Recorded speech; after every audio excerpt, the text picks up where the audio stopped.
Halo, assalamualaikum. Awalnya saya pikir Soundpeats Clear ini konsepnya cuma transparan di case-nya aja. Setelah saya beli dan pegang sendiri, loh kok ada kemiripan konsep ya dengan Nothing Ear 2 yang pernah saya bahas.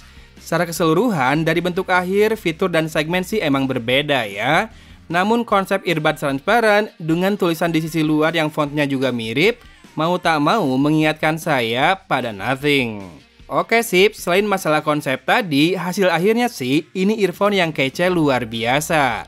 Secara looks memang begitu faktanya ya. Sayang, saya kehabisan yang warna biru, namun warna beige ini juga ternyata sedap dipandang. Yang putih kayaknya bagus juga, sementara yang black saya nilai kurang terlihat transparan. Saya beli di harga Rp277.000 dan spek yang ditawarkan seperti ini. Bluetooth-nya sudah versi 5.3 dengan kodek SBC dan juga ESI, kemudian waterproof rating IPX4 dan punya driver berdiameter 12 mm. Masing-masing earbuds punya 2 mikrofon, jadi total ada 4, ada ENC tapi tidak ada ANC maupun transparency. Dan juga tidak bisa multipoint atau dual connection. Dan buat connect atau pairing, ini harus diangkat ya dari case-nya. Sementara baterainya tiap buds itu 38 mAh dan di casingnya 400 mAh. Oh iya, ada low latency mode dan diaktifkannya itu dengan taps 3 kali di buds sebelah kiri. Dan ini sukses mereduksi delay dari yang tadinya ekor langkah pas main PUBG Mobile bisa 3-4 langkah jadi tinggal tersisa 2 langkah saja. Pun suara telat saat mendarat ke tanah jadi lebih on point di gaming mode ini. Sementara buat streaming YouTube di mode normal pun udah sinkron kok. Dan mikrofonnya ternyata bagus Saya awalnya dapat bocoran dari follower di Instagram kalau mikrofonnya ini mantap.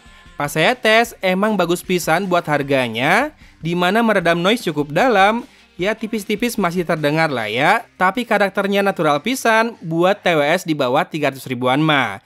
Detail dan gainnya sangat cukup, nih coba dengerin deh. Ya ini dia contoh perekaman audio dan mikrofonnya Soundpeats Clear ya. Saya ganggu suaranya dengan kipas di kanan dan cafe noise di kiri. Saya tingkatkan dulu kipasnya sekarang jadi level 3. Gimana? Makin kerasa nggak? Habis ini, saya berhenti bicara dulu. Gimana? Barusan noise-nya ikut turun nggak? Dan bandingkan sekarang saat saya berbicara dengan noise, lalu saya pause videonya dan saya matikan kipasnya. Apakah lebih bulat lagi? Dan buat harganya yang di bawah 300.000 segini, kece atau enggak ya suaranya? Kepake nggak buat komunikasi? Bass shaker test bisa dilalui dengan aman, walau memang kerasa powernya kenceng, tapi nggak sampai muncul rattle maupun burst. Virtualisasi bisa didengarkan bahwa arah suara punya akurasi yang baik, termasuk saat diuji bermain game pun mendukung banget hingga chicken dinner. Stagingnya cukup luas, cukup berkelas, kalau buat harganya bisa dibilang baik ya, termasuk detailnya terasa rich dan juga enjoyable. Bassnya agak mundur di punch, jadi buminya lebih dominan terdengar, cukup deep namun empuk dan juga bulat-bulat membal. Overall, masih cukup rapi dan terkontrol meski sekali lagi nggak terlalu punchy, tapi tebal ya terasa.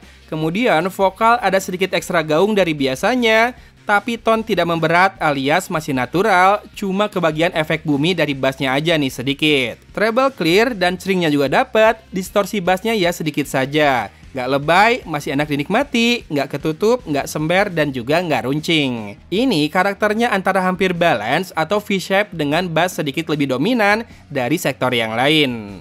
Buat enjoy lagu-lagu zaman now, hip hop, EDM atau apapun, rasanya ini masih oke. Kalau ikut selera saya, paling kurang punchy aja di bassnya, sedikit terlalu bumi. Tapi buat nonton podcast atau video-video percakapan, ini kerasa enak banget. Dan buat komunikasi saya rasa ini bakal kepake, karena mic-nya serius, bagus ya buat harga segini. Tentunya mereka yang berharap fitur lengkap seperti ANC atau transparency untuk dipakai commuting atau workout nggak akan terakomodir oleh earphone ini. Apalagi multipoint juga absen ya.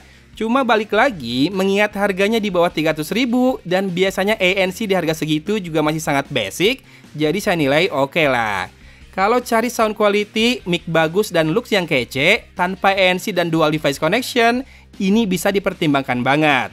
Siap-siap laris aja, kayaknya habis yang biru, yang putih bakal jadi incaran selanjutnya deh. Baru abis itu yang beige ya. Jadi sebelum tersisa warna hitam doang, buruan cek link di deskripsi, oke? Dari Kota Cimahi, Aguan pamit undur diri. Wassalamualaikum warahmatullahi wabarakatuh.